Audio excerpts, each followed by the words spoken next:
नमस्कार बच्चों। इस वीडियो में हम कक्षा 10वीं का जो गणित है उसका अध्याय 7 निर्देशांक ज्यामिति के लिए अति महत्वपूर्ण प्रश्नों को हल करने वाले हैं। यह वीडियो जो है वो रिवीजन वाला वीडियो होने वाला है। इस वीडियो में पार्ट 7 के पूरे जो भी महत्वपूर्ण प्रश्न हैं उनको मैं हल करवा दूंगा। और साथ ही साथ में इस वीडियो में हम देखने वाले हैं भूमिका अर्थात इंट्रोडक्शन, दूरी सूत्र क्या होता है, विभाजन सूत्र क्या होता है और मध्य बिंदु सूत्र क्या होता है। ठीक है। और साथ ही साथ में इस वीडियो में हम पढ़ने वाले हैं इस अध्याय के सभी महत्वपूर्ण प्रश्न। इसलिए यह वाला जो वीडियो है बहुत ही ज़्यादा खास होने वाला है, महत्वपूर्ण होने वाला है। ठीक है। इस वीडियो को शुरू से आखिर तक जरूर देखिएगा। यदि आप इस वीडियो को शुरू से आखिर तक देख लेते हैं तो आपकी जो अध्याय 7 है उसकी तैयारी पूरी हो जाएगी। ठीक है। चलिए अपन स्टार्ट करते हैं। सबसे पहले नंबर 1 भूमिका से। तो बच्चों इंट्रोडक्शन देखते हैं अपन। यहाँ पर ध्यान दें, अपने को अच्छे से मालूम है कक्षा 10 में हमने पढ़ा था। क्या पढ़ा था? आप पढ़ चुके हैं कि एक तल पर किसी बिंदु की स्थिति निर्धारित करने के लिए हमें निर्देशांक अक्षों की एक युग्म की आवश्यकता होती है। ठीक है। और ये निर्देशांक अक्ष कौन से होते हैं भैया? एक तो होता है एक्स अक्ष और एक होता है वाई अक्ष। ठीक है। तो ये दोनों अक्ष मिल गए, ये एक युग्म बन गया। करेक्ट है। अब यहाँ पर बच्चों ध्यान दो, किसी बिंदु की वाई अक्ष से दूरी उस बिंदु का एक्स निर्देशांक, ठीक है, या भुज, अंग्रेजी में इसको एब्सिसा बोलते हैं, कहलाती है। ठीक है। तो मान लेते हैं हमारे पास ये कोई बिंदु P है। ठीक है। ये जो बिंदु P है ये बता रहे हैं, क्या बोल रहे हैं यहाँ पर, कि किसी बिंदु की वाई अक्ष से दूरी। तो वाई अक्ष क्या है बच्चों? ये रहा। वाई अक्ष से दूरी क्या होगी? ये होगी हमारे पास। ठीक है। यहाँ से यहाँ तक की दूरी ये क्या होगी? वाई अक्ष से दूरी होगी। इसे क्या कहा जाएगा? इसे एक्स निर्देशांक कहा जाएगा और अंग्रेजी में क्या बोलते हैं? X coordinate. ठीक है। तो इसे क्या कहा जाएगा? एक्स कोऑर्डिनेट या एब्सिसा। ठीक है, अंग्रेजी में। और हिंदी में क्या कहा जाता है? इसको भुज कहा जाता है। ठीक है। तो समझ में आ गया होगा आपको कि भुज क्या होता है। ठीक है। वाई अक्ष से किसी बिंदु की दूरी उसका भुज कहलाती है। ठीक है। उसी प्रकार से हमारे पास किसी बिंदु की एक्स अक्ष से दूरी उस बिंदु का वाई निर्देशांक या कोटि अर्थात ऑर्डिनेट कहलाती है। ठीक है। तो यहाँ पर अपन देखते हैं, मान लेते हैं हमारे पास ये कोई बिंदु P है, इस बिंदु P की इस एक्स अक्ष से दूरी, ठीक है, एक्स अक्ष से दूरी क्या कहलाएगी? वाई निर्देशांक कहलाएगी। हिंदी में क्या बोलेंगे? वाई निर्देशांक या कोटि। ठीक है। अंग्रेजी में बोलेंगे इसको अपन वाई कोऑर्डिनेट। ठीक है। तो यहाँ पर से क्या हो जाएगा? वाई कोऑर्डिनेट या ऑर्डिनेट भी बोलते हैं अपन अंग्रेजी में, और हिंदी में क्या कहा जाता है? इसको कोटि कहा जाता है। करेक्ट है। तो इतनी बात अपने को समझ में आती है। अब यहाँ पर बच्चों ध्यान दीजिएगा, एक्स अक्ष पर स्थित किसी बिंदु के निर्देशांक x,0 के रूप में होते हैं। देखो बच्चों सीधी सी बात है, यहाँ पर ध्यान दो, कोई भी हमारे पास किसी भी बिंदु के निर्देशांक अपन किस पदों में लिख सकते हैं? x, y के पदों में लिखते हैं। ठीक है। जहाँ पर x जो है हमारे पास क्या होता है? भुज होता है। y क्या होती है? यहाँ पर कोटि होती है। करेक्ट है। ये अपने को अच्छे से मालूम है। अब इस बिंदु में क्या बोल रहा है वो, कि एक्स अक्ष पर स्थित कोई बिंदु, मान लेते हैं अपन यहाँ पर कोई बिंदु स्थित है। ठीक है ना। तो ये यहाँ पर कोई बिंदु स्थित है। ठीक है। अब बच्चों ध्यान दो, क्या बोल रहा है? एक्स अक्ष पर स्थित किसी बिंदु के निर्देशांक, ठीक है, क्या होंगे? एक्स। देखो यहाँ पर से एक्स का मान तो है, यहाँ पर एक्स का मान तो कुछ ना कुछ होगा, लेकिन वाई का मान क्या होगा? यहाँ पर 0, क्योंकि यहाँ पर ये जो हमारे पास मान है ये क्या होते हैं? 0,0 होते हैं। ठीक है। तो या वाई से ये मान लो कोई बिंदु यहाँ पर है। ठीक है। तो वाई से ये जो बिंदु है, ठीक है, इसको जो दूरी के कहलाती है वो एक्स निर्देशांक की कहलाती है या भुज कहलाती है। तो यहाँ से यहाँ तक के में केवल क्या होगा? एक्स का ही मान होगा। करेक्ट है। और ये वाला जो मान होगा यहाँ पर, ठीक है, वो क्या होगा? वाई का मान। वाई का मान यहाँ पर क्या होगा? 0 होगा। करेक्ट है।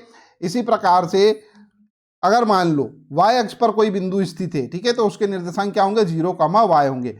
मान लेते हैं यहाँ पर कोई बिंदु है, ठीक है, जो कि कहाँ पर है? वाई अक्ष पर स्थित है। तो अब देखो यहाँ पर से यहाँ तक की दूरी तो हमारे पास वाई है मान लेते हैं, ठीक है, लेकिन यहाँ पर जो एक्स की दूरी होगी वो क्या होगी? 0 होगी। तो इसके निर्देशांक क्या मानेंगे अपन? 0,y मानेंगे। ठीक है। तो ये इतनी अच्छे से अपने को समझ में आती है कि यदि एक्स अक्ष पर कोई बिंदु स्थित है तो उसके निर्देशांक x,0 होंगे, और यदि मान लो कोई बिंदु y अक्ष पर स्थित है तो उसके निर्देशांक 0,y होंगे। करेक्ट है। इसके बाद बच्चों अपन पढ़ते हैं इसके कोऑर्डिनेट, ठीक है, अर्थात इसके चतुर्थांश। चतुर्थांश कितने होते हैं भैया? देखो ये एक्स अक्ष हो गया और ये हो गया हमारे पास क्या, वाई अक्ष। मेरे प्यारे बच्चों यहाँ पर ध्यान दो। अब ये जो एक्स अक्ष और वाई अक्ष, ठीक है, ये दोनों जहाँ एक दूसरे को प्रतिच्छेद करते हैं उसको तो अपन 0,0 नाम दे देते हैं, ठीक है। ये वाला जो बिंदु है ये, ठीक है, ओरिजिन है, मूल बिंदु है, करेक्ट है। अब यहाँ पर बच्चों ध्यान दो, ये वाला जो भाग होगा हमारे पास, ठीक है, ये पहला, ये वाले देखो 4 भाग हो रहे हैं, एक भाग ये, एक ये भाग हो गया, एक 3 और ये 4। तो ये जो पहला वाला जो भाग है इसको हम क्या बोलते हैं भैया? दो, मूल बिंदु मैंने बता ही दिया था आपको, ठीक है,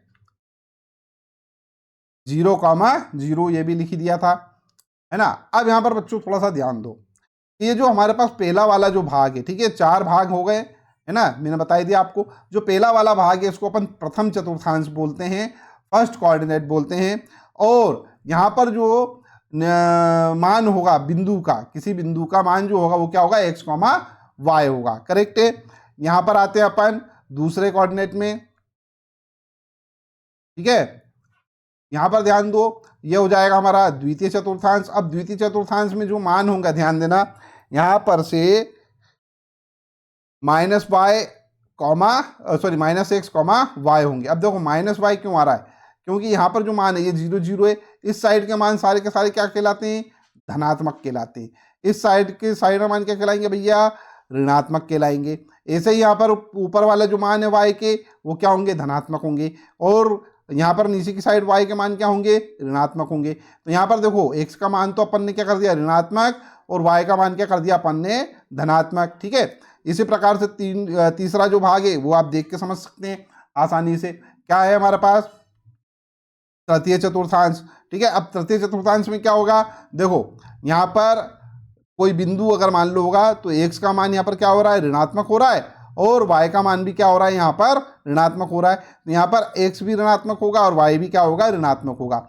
आगे बढ़ते हैं अब अपन इसमें चौथे वाले भाग में, ठीक है। तो चतुर्थ, क्या बोलेंगे इसको? चतुर्थांश। अब चतुर्थांश में जो है, चौथे वाले चतुर्थांश में क्या होता है बच्चों? देखो x तो पॉजिटिव है और y क्या है? नेगेटिव है। यहाँ अगर मान लो कोई बिंदु है, ठीक है, तो x का मान क्या होगा? पॉजिटिव होगा, और y का मान क्या होगा? नेगेटिव होगा, ठीक है। तो ये चीज़ जो है हमारे कक्षा 9 में ऑलरेडी पढ़ चुके हैं, ठीक है। अब थोड़ा यहाँ पर आगे बढ़ते हैं अपन, इसको और अच्छे से समझ लेते हैं, ठीक है। मान लेते हैं हमारे पास कोई ग्राफ पेपर है, इस ग्राफ पेपर पर हमारे पास x अक्ष है और ये हमारे पास क्या है भैया? y अक्ष है, करेक्ट है। मान लेते हैं ये वाला जो बिंदु है हमारे पास, ये ओरिजिन है, ठीक है, मूल बिंदु है, जिसको हम क्या लिखते हैं? 0,0 लिखते हैं। ये वाला जो है ये क्या हो जाएगा? 1, ये हो जाएगा हमारे पास 2, ये हो जाएगा हमारे पास 3, ठीक है, 4, 5, 6 ये हो जाएंगे। नीचे की या यहाँ पर देखते हैं अपन, इस साइड में अपने को मालूम है 1, ये हो जाएगा 2, पॉजिटिव, ये हो जाएगा 3, ये हो जाएगा 4, ये हो जाएगा 5। लेकिन ये क्या होंगे सब? ये सब होंगे नेगेटिव। क्यों? क्योंकि 0 के लेफ्ट हैंड साइड वाले जितने भी मान होंगे x के, वो क्या होते हैं? ऋणात्मक होते हैं। इसी प्रकार से y के जो मान होंगे ऊपर की साइड 1, ये हो जाएगा हमारे पास 2, ये हो जाएगा हमारे पास 3, ये हो जाएगा हमारे पास 4, और ये हो जाएगा हमारे पास -1, ये हो जाएगा हमारे पास -2, ये हो जाएगा हमारे पास -3, ये हो जाएगा हमारे पास -4। अब मेरे प्यारे बच्चों मान लेते हैं हम क्या है? कोई बिंदु है, ठीक है, कोई बिंदु हमारे पास A है, ठीक है, वो क्या दे रखा है? 2,3 दे रखा है, ठीक है। तो अपन एक काम करते हैं, बिंदु A के निर्देशांक ज्ञात करते हैं। तो बच्चों हम ये कहाँ थे अभी? क्या मोबाइल आ गया था, उसकी वजह से थोड़ा सा ध्यान नहीं दे पा रहा है। देखो 2,3 अपने को यहाँ पर बनाना है, मैंने सारे यहाँ पर लिख लिए हैं, है ना। तो a जो है हमारे पास, देखो क्या है हमारे पास? x की जो वैल्यू है, x आगे वाला क्या कहलाता है? x, और ये पीछे वाला जो है y कहलाता है, ठीक है। तो x के निर्देशांक हमारे पास 2 हैं, तो ये रहा हमारे पास 2, और y के निर्देशांक हमारे पास क्या है? 3, तो ये y के निर्देशांक 3, ठीक है। तो ये 2 से अपन बढ़ते हैं कहाँ पर? 2, ये 3 तक। तो यहाँ पर हमारे पास पॉइंट बनेगा, ये जो हमारे पास पॉइंट होगा ये a पॉइंट होगा, और इसके निर्देशांक क्या है? 2,3 है, करेक्ट है। इसी प्रकार से अपन यहाँ पर आगे बढ़ते हैं, नेक्स्ट मान लेते हैं हमारे पास बी है -4, 3 है, ठीक है। तो यहाँ पर x की जो वैल्यू है वो क्या है, -4 है। तो यहाँ पर देखो इधर बढ़ते हैं अपन 1 2 3 4, तो ये 4 आ गया।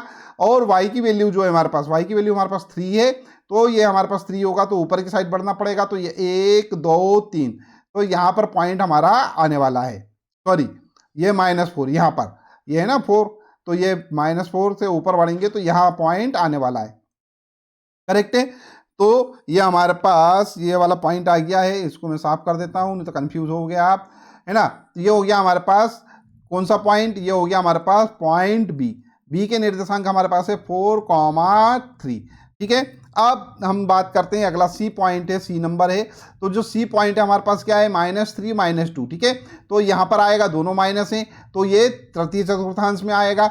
यहाँ पर देखो x की वैल्यू तो आ रही है हमारे पास कितनी, -3, और y की वैल्यू क्या आ रही है, -2, तो ये -1 और ये -2 यहाँ आ जाएगा।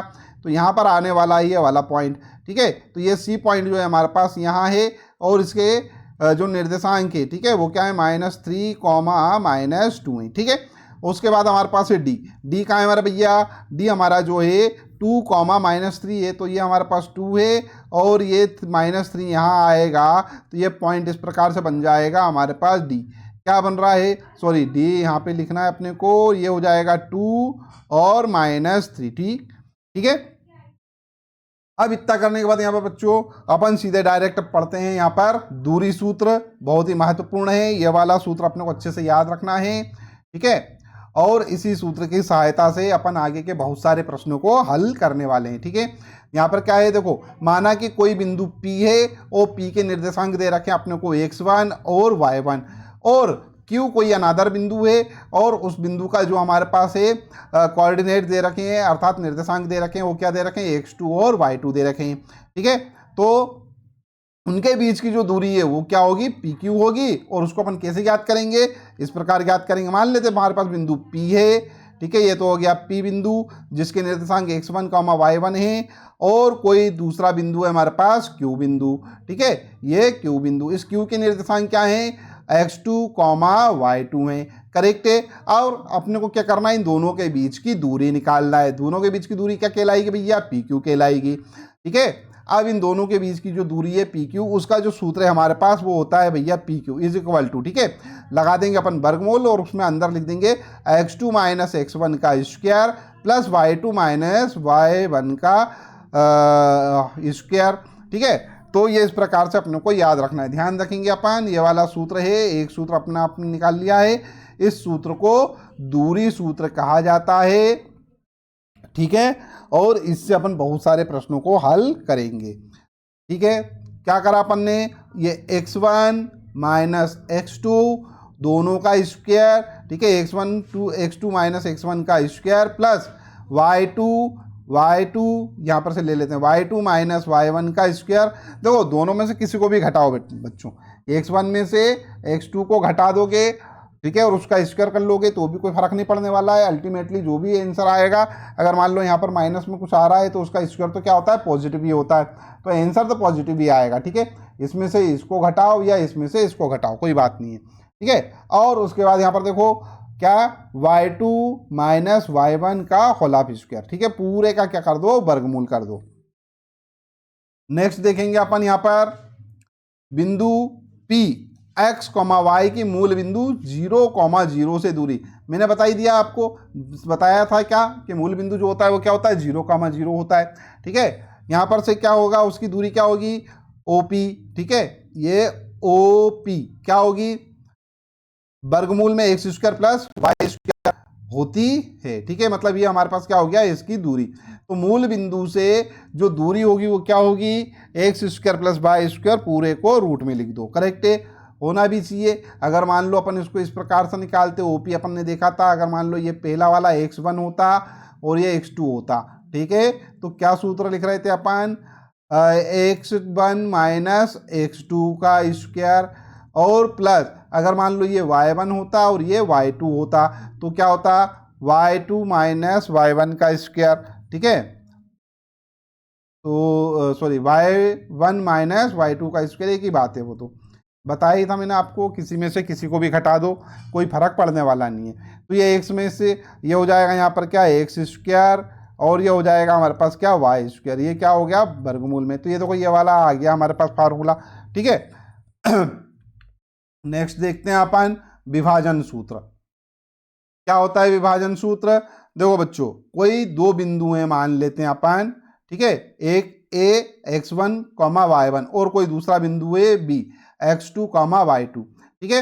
अब इन दोनों बिंदुओं पर अपन विचार करते हैं। मान लेते हैं कि कोई एक अन्य बिंदु p है, ठीक है, जो रेखाखंड AB को m1 अनुपात m2 के अनुपात में क्या कर रहा है, आंतरिक रूप से इंटरनली विभाजित कर रहा है। करेक्ट है। तो इसको और अच्छे से समझ में आएगा जब हम चित्र बनाते हैं। देखो बच्चों, मान लेते हैं कोई बिंदु हमारे पास क्या है, a है, ठीक है, जिसके निर्देशांक x, y1 है, x1, y1 है। दूसरा हमारे पास बिंदु है b, ठीक है, इसके कोऑर्डिनेट जो है वो x2, y2 है। करेक्ट है। मान लेते हैं अब अपन यहाँ पर कि इन दोनों बिंदुओं को अपन मिला लेते हैं और बोल रहा है अब कोई अन्य बिंदु है, ठीक है, जो कि क्या कर रहा है भैया, इसको m1 अनुपात m2 के अनुपात में विभाजित कर रहा है, ठीक है। तो ये p कोई अन्य बिंदु है मान लेते हैं अपन यहाँ पर, ठीक है, जिसके निर्देशांक मान लेते हैं अपन x और y है। तो ये जो बिंदु p है, ठीक है, ध्यान देना, ध्यान देना, ठीक है, ये जो बिंदु p है ये क्या कर रहा है, AB को m1 और m2 के अनुपात में विभाजित कर रहा है, ठीक है। मान लेते हैं ये जो p है और a है, a से p के बीच की दूरी क्या है, m1, और p से b के बीच की जो दूरी है वो क्या है, m2 है, ठीक है। तभी तो बनेगा m1 और m2 के अनुपात में क्या होगा, विभाजित होगा, ठीक है। अब यहां पर से ध्यान दो बच्चों, अपन को निकालना है यहाँ पर x और y के निर्देशांक लिखना है। तो यहाँ पर अपन लिख सकते हैं, तब बिंदु x, y के निर्देशांक निम्न प्रकार दिए जाएंगे। क्या दिए जाएंगे, m1, देखो ये m1, ठीक है, इसका गुणा कर देंगे अपन x2 के साथ, यहाँ लिख देंगे, प्लस चिन्ह लगाएंगे, और यहाँ पर ध्यान देंगे बच्चों, यहाँ पर ध्यान दो, ये m2 का गुणा किसके साथ कर देंगे, x1 के साथ कर देंगे, ठीक है, और अपॉन में आ जाएगा m1 प्लस m2, ठीक है। तो ये तो हो गया हमारे पास क्या, x के निर्देशांक, ठीक है, कॉमा। अब y के निर्देशांक निकालना है अपने को, तो ये वाला जो मान है y के लिए अपने को क्या करना है यहाँ पर, फिर ध्यान दो, m1 इंटू y2, ठीक है, m1 का गुणा y2 के साथ, ये m1 का गुणा इस y2 के साथ कर रहे हैं अपन, यहाँ लिख देते हैं अपन। उसी प्रकार से अब क्या, प्लस लगा के m2 का गुणा इस y1 के साथ करेंगे, m2 गुणित y1, ये यहाँ पर लिख दिया, और अपॉन में आ जाएगा m1 प्लस m2, ठीक है। तो ये वाला जो फार्मूला है विभाजन सूत्र का, इस वाले सूत्र को भी आपको अच्छे से याद रखना चाहिए, अच्छे से याद रखना पड़ेगा, ठीक है। अगला होता है हमारे पास मध्य बिंदु सूत्र। मध्य बिंदु सूत्र क्या होगा भैया, कोई दो बिंदु हमारे पास है, सपोज a x1, y1 है, और कोई बिंदु b है जिसके निर्देशांक x2, y2 है, ठीक है। को जोड़ने वाला कोई रेखाखंड AB के मध्य बिंदु के निर्देशांक अपने को निकालना है। मान लेते बिंदु हमारे पास A है, ठीक है, और ये बिंदु क्या है, B है, ठीक है। इन दोनों बिंदुओं को देखो अपन अब जोड़ते हैं, ठीक है। तो इन दोनों के मान लो B से वो बीच यहाँ पर कोई बिंदु है, ठीक है, उस बिंदु को अपन क्या करते हैं, मान लेते हैं वो जो बिंदु है वो क्या है, P बिंदु है, ठीक है। और यहाँ पर ध्यान दो, A से P के बीच की जो दूरी है वो, और P से जो B के बीच की दूरी है वो, दोनों दूरियां क्या होंगी, बराबर होंगी, तभी तो भैया P जो है वो मध्य में आएगा, ठीक है। चित्र में भले ही नहीं दिख रहा होगा आपको मध्य में, ठीक है, बीचों बीच, लेकिन ये बीचों बीच होता है, ठीक है। और इसके निर्देशांक क्या होंगे, इसके निर्देशांक होंगे क्या हमारे पास, x1 plus x2 by2, y1 plus y2 बटे में 2। करेक्ट है, ये अच्छे से अपने को याद रखना है, ठीक है। आई होप ये जितना मैंने अभी तक समझाया है वो समझ में आ गया होगा मेरे प्यारे बच्चों। जब इतना आपको समझ में आ गया है तो इस वीडियो को ज़रूर लाइक कर दीजिए, चैनल सब्सक्राइब ना किया हो तो चैनल सब्सक्राइब कर लीजिए, साथ ही साथ में नोटिफिकेशन वाला जो बेल आइकन है उसको ज़रूर प्रेस कीजिएगा। मेरे प्यारे बच्चों, इस वीडियो को अपने फ्रेंड्स के साथ ज़रूर शेयर कीजिए जो क्लास 10th में स्टडी कर रहे हैं।